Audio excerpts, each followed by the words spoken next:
Hi friends, welcome to Films to Fashion. So, hope you all fine. இன்னைக்கு நான் என்ன பேச வந்திருக்கேன் அப்படின்னாக்க பீப்புள் ப்ளீசிங். பீப்புள் ப்ளீசிங்கிறது ஆல்மோஸ்ட் கேள்விப்பட்டிருப்பீங்க.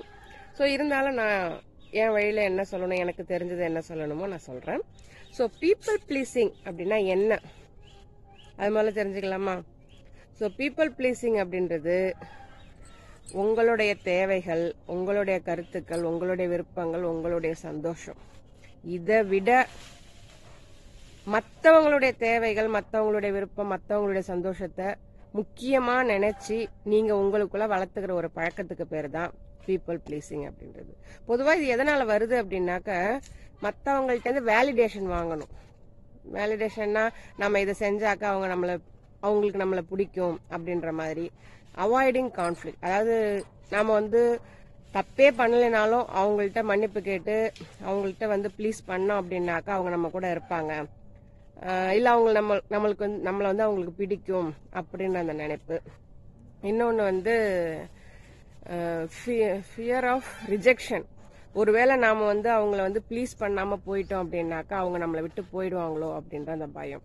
ஸோ இது மாதிரியான காரணங்களால தான் இந்த பீப்புள் ப்ளீசிங் அப்படின்ற ஹேபிட்டை நாம நமக்கு தெரியாம நமக்குள்ளேயே நம்ம வளர்த்துட்டு இருக்கிறோம். ஸோ பீப்புள் ப்ளீசிங்க்கு பதிலா ஒருத்தவங்கள்ட்ட நைஸா ஒரு எப்படி சொல்றது, அன்பா அனுசரணையா நடந்துக்கிறதும் அவங்களுக்கு ஒரு ஆறுதலா இருக்கிறதுன்றது வேற. அப்படி இல்லாம எந்நேரம் பார்த்தாலும் பீப்புள் ப்ளீசிங்லயே நீங்க இருந்தீங்க அப்படின்னாக்க அது உங்களை சுத்தமா ட்ரைன் பண்ணிடும். அது மட்டும் இல்லாம உங்களுக்குள்ள சொல்ல முடியாத ஒரு வலியை அது உருவாக்கிட்டே இருக்கும். கடைசியில நீங்களா இருக்க மாட்டீங்க. உங்களுக்காக நீங்க வாழ முடியாத அளவுக்கு, வாழ தெரியாத அளவுக்கு நீங்க மாறிடுவீங்க. ஸோ இதுதாங்க பீப்புள் ப்ளீசிங் அப்படின்றது. ஸோ இப்போ நீங்க ஒரு பீப்புள் ப்ளீசரா இல்லையா அப்படின்றத செக் பண்ணலாமா? ஸோ நான் சில சைன் சொல்றேன், அந்த சைன் உங்களுக்கு ஒத்து போகுதான்னு பாருங்க. இருந்துச்சு அப்படின்னாக்க அதுலேருந்து வெளியில வர ட்ரை பண்ணுங்க. ஸோ ஃபர்ஸ்ட் சைன் என்ன அப்படின்னு பாத்தீங்க அப்படின்னாக்க, உங்களால டைரக்டா நோ சொல்லவே முடியாது. ஆனா உங்களுக்கு ஒரு விஷயம் பிடிக்காது, ஏத்துக்க விருப்பம் இல்ல, செய்ய விருப்பம் இல்ல. ஆனா மத்தவங்களுக்காக அவங்க என்ன நினைச்சுப்பாங்களோ அப்படின்றதுக்காக நோ சொல்லாம எஸ் சொல்லுவீங்க. So this is the first reason. ரெண்டாவது ஃபியர் ஆஃப் கான்ஃபிளிக்ட். அவங்க ஏதோ பண்ணிட்டாங்க, உங்களை காயப்படுத்திருச்சு, உங்களுக்கு ஏதோ ஒரு நாளுக்கு ஒரு கஷ்டம். ஆனா இதை நம்ம எதிர்த்து கேட்கறதுனாலயோ எதிர்த்து சொல்றதுனாலயோ அவங்க நம்மளை விட்டு போயிடுவாங்க, இல்ல அவங்க நம்ம கிட்ட சண்டை போடுவாங்க அப்படின்ற எண்ணம். மூணாவது சீக்கிங் வேலிடேஷன். அதாவது யாராவது ஒருத்தவங்க நீங்க எதுவுமே பண்ணிருக்க மாட்டீங்க, ஆனா உங்கள்கிட்ட ஒரு அப்செட்டா இருக்கிற மாதிரி நடந்துக்கிட்டாங்க அப்படின்னாக்க, நாம தான் எதுவுமே பண்ணலையே, ஏன் அவங்க அப்செட்டா இருக்கிறாங்க அப்படின்னு நினைச்சு விட்டுட்டு போகாம, என்னால ஏதாவது பண்ணிட்டேனா, நான் ஏதாவது பண்ணிட்டேனா அப்படின்னா சொல்லுங்க அப்படின்னு சொல்லி அவங்கள்ட்ட போய் ப்ளீஸ் அவங்க வேற ஏதோ காரணங்களால இருப்பாங்க, பட் அவங்கள்ட்ட போய் ப்ளீஸ் பண்றது, அதை வச்சுக்காதீங்க. அது எப்படி சொல்றது அப்படின்னாக்க, உங்களுடைய ஒர்த் என்னங்கறத நீங்க புரிஞ்சிக்காம நீங்க அந்த மாதிரி பண்றீங்க அப்படின்னு அர்த்தம். அது மட்டும் இல்லாம கடைசி சைன் என்ன அப்படின்னாக்கா, அப்பாலஜைசிங் டூ மச். அதாவது நீங்க எதுவுமே பண்ணிருக்க மாட்டீங்க, நீங்க எந்த தப்புமே பண்ணிருக்க மாட்டீங்க, ஆனா போயிட்டு நீங்க மன்னிப்பு கேட்டுட்டே இருப்பீங்க. எதுக்காக அப்படின்னாக்க, அவங்க நமக்கு வேணும், அவங்க நம்ம கூட இருக்கணும் அப்படின்னு சொல்லிட்டு அவங்கள எப்படியாவது ப்ளீஸ் பண்ணி நம்ம கிட்ட நல்லபடியா பேச வைக்கணும் அப்படின்னு சொல்லி நீங்க டூ மச்சா அப்பாலஜைஸ் பண்றது. ஆனா உண்மை என்னன்னாக்க, நீங்க எவ்வளவுதான் பண்ணாலும் உங்களுக்கு பத்தவே பத்தாது. நீங்க எவ்வளவோ பண்ணிருப்பீங்க, உங்க டைமை சாக்ரிஃபைஸ் பண்ணிருப்பீங்க, அவங்களுக்காக என்னென்னவோ பண்ணிருப்பீங்க, ஆனா நீங்க எது பண்றதுமே அவங்களுக்கு பத்தவே பத்தாது, அவங்களுக்கு உங்களுடைய ஒர்த்து தெரியவே தெரியாது. ஸோ லாஸ்ட் சைன் என்னன்னு பாத்தீங்க அப்படின்னாக்க, உங்களுடைய ஓவர் எக்ஸ்டெண்டிங் யுவர் செல்ஃப். அதாவது நீங்க உங்களுடைய தேவைகளை மதிக்காம, உங்களுடைய உணர்வுகளை மதிக்காம, உங்களுக்கு காயப்பட்டதை மறைச்சுக்கிட்டு, உங்களுடைய உணர்வுகளை மறைச்சுக்கிட்டு, அடுத்தவங்களுக்காக அவங்களுடைய நீட்ஸை ப்ரையாரிட்டைஸ் பண்றது. ஸோ இந்த 5 சைனும் உங்கள்கிட்ட இருந்தது அப்படின்னாக்க நீங்க ஒரு பீப்புள் ப்ளீசருங்க. என்னென்னு திரும்ப சொல்லட்டுங்களா? டைரக்டா நோ சொல்ல மாட்டீங்க, அதாவது சண்டை வரக்கூடாது, கான்ஃபிளிக்ட் வரக்கூடாது, இல்ல அவங்களை இழந்துருமோ அப்படின்ற பயத்திலேயே அவங்க கூட பழகிட்டு இருப்பீங்க. சீக்கிங் வேலிடேஷன், ஓவர் அப்பாலஜைஸ் பண்றது, அப்புறம் உங்களை உங்க நீட்ஸை வந்து கவனிக்காம அடுத்தவங்க நீட்ஸுக்கு முக்கியத்துவம் கொடுக்கணும். ஸோ இதெல்லாம் உங்கள்கிட்ட இருந்தது அப்படின்னாக்கா நீங்க ஒரு பீப்புள் பிளீஸரா இருக்கீங்கன்னு அர்த்தம். ஸோ தயவு செய்து அதை அவாய்ட் பண்ணுங்க. ஓகேங்களா? இதனால என்ன பாதிப்புகள் வரும்னு தெரியுமா? நீங்க வந்து உங்களை நிராகரிக்க ஆரம்பிச்சிருவீங்க.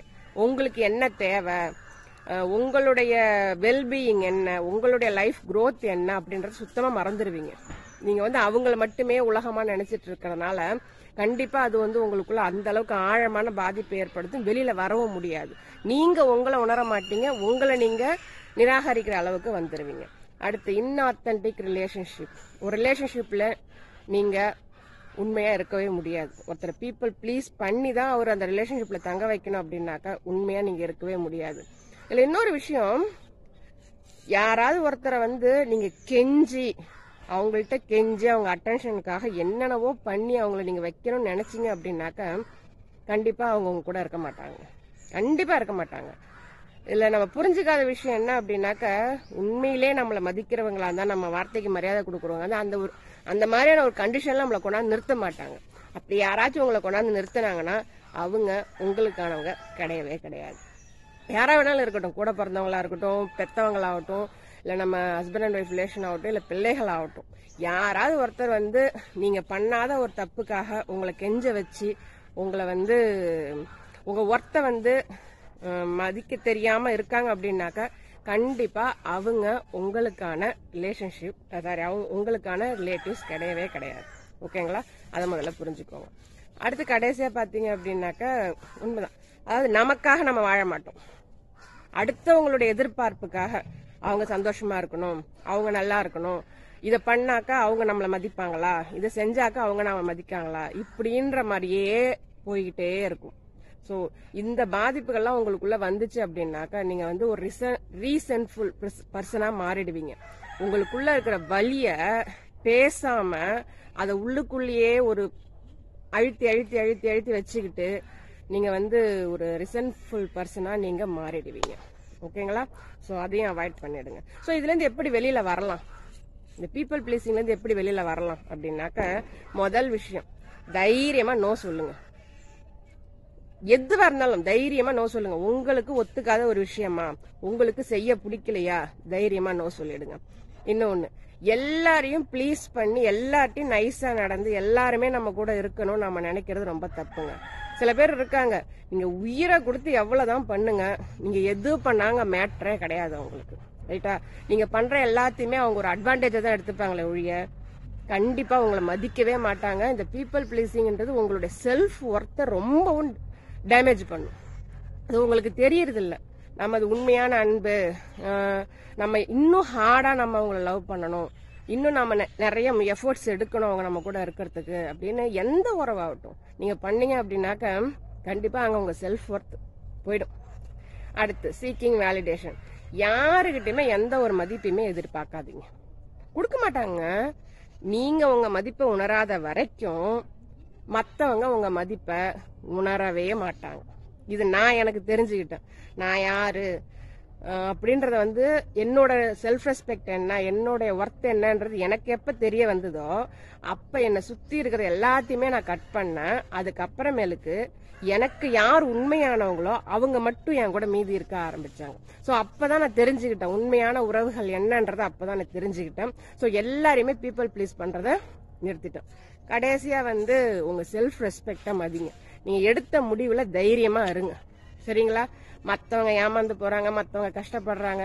நான் எல்லா வீடியோவிலும் நான் கேட்கற ஒரே கேள்விதான், உங்க மன அமைதிய கெடுத்துக்கிட்டு நீங்க அடுத்தவங்களுக்கு சந்தோஷத்தை கொடுக்குறீங்க அப்படின்னாக்க அது நீங்க உங்களையே தற்கொலை பண்ணிக்கிறதுக்கு சமம். ஓகேங்களா? என்ன வேணாலும் நடக்கட்டும், அங்க உங்க மன அமைதி, நீங்க எடுத்த முடிவு தான் முக்கியம். நில்லுங்க. நீங்க கண்டிப்பா உங்க லைஃப் வந்து நல்லா இருக்கும். ஓகேங்களா? ஸோ இந்த பீப்புள் ப்ளீசிங்ற ஹேபிட்டை உங்க குழந்தைகளுக்கோ இல்ல உங்க ஃப்ரெண்ட்ஸ் யாராவது இருந்தாலோ தயவு செஞ்சு எடுத்து சொல்லி அந்த ஹேபிட்ல இருந்து அவங்களை வெளியில கொண்டு வர பாருங்க. ஓகேங்களா? இது வந்து அவங்க ஓப்பனா பேச மாட்டாங்க, இதனால வரக்கூடிய பாதிப்புகளை ஓப்பனா பேச மாட்டாங்க.